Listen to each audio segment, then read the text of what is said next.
মোল্লা সাহেব, আমি তো অনেক দূরে করে আইছিলাম, আপনার তো একটু ওয়া শোনানোর লেগে আপনার কিছু হাদিয়া মাদিয়া দিব, মানে আপনি আমার একটু ওয়া শোনান তো। একটা ছেড়ি আর এক ছেড়া রিক্সায় উঠছে, রিক্সা ওইটা যায়, আর ওই মেয়েটা ওই ছেলেটাকে বলে, কয় শুনছো না? কি কও? ওই যে তুমি না, তোমার আমি কতবার কইলাম আমার একটা নুপুর বানা দাও, পায়ের নুপুর বানা দাও। আচ্ছা আচ্ছা।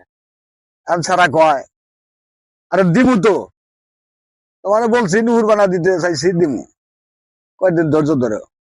কয় না, মেয়েটা কয় না, তুমি কবে দিবা কও, আচ্ছা তুমি আমার একটা ডেট দাও। আর আমার ভাইরা, মেয়ে মানুষটা আসলে তাদের মনটা ছোট, পুরুষ মানে দুঃখ বোঝে না, না না না না, ছেলেদের কষ্ট কি কামাই করতেছে, কি কষ্ট সেটা বোঝে না, ভালোবাসা বোঝে না, ওরা খালি বোঝে পোশাক, হ্যাঁ ঠিক ঠিক, ড্রেস, মেকআপ, এটা বিউটি পার্লার, উমুক তমুক। ঠিক ঠিক ঠিক। আর ছেলেটা বলতেছে, তোমার আমি নুপুর বানা দিতে চাইছি, অবশ্যই তোমারে দিব, তুমি দু একটা দিন ধৈর্য ধরো। আর মেয়েটা বলতেছে, না না না না না, আমি ধৈর্য ধরতে পারবো না, তুমি আমাকে কবে দিবে এখনই বলো। আচ্ছা আচ্ছা। তখন ছেলেটা বলতাইছে, আচ্ছা তোমার আমি একটা কথা বলি, বলে মেয়েটা কয় বলো, তুমি কি নুপুর ভালোবাসো না আমাকে ভালোবাসো? হ্যাঁ ঠিক ঠিক। এই কথা শুনে কি করলো শোনেন, মেয়েটা চুপ মেরা গেছে, আর কথা কয় না।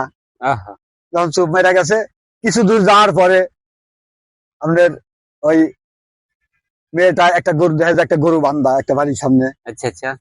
মেয়েটা গরু দেখা, ছেলেটা যখন কথা কয় না, মেয়েটা বুঝতে পারছে হয়তো মনটা খারাপ করছে।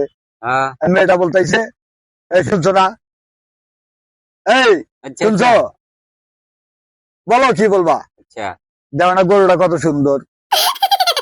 আর ছেলেটা বলে, আমি এইটাই তো বুঝি না, তুমি কেনই বা না এই গরু তুমি বারবার খালি পছন্দ করো, তুমি গরু পছন্দ করো কেন, এটা তো আমি বুঝতে পারি না।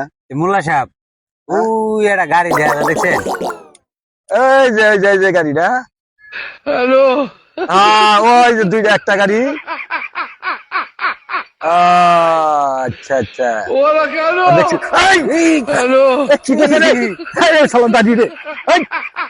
মোল্লা সাহেবের সব হয়ে গেছে রে।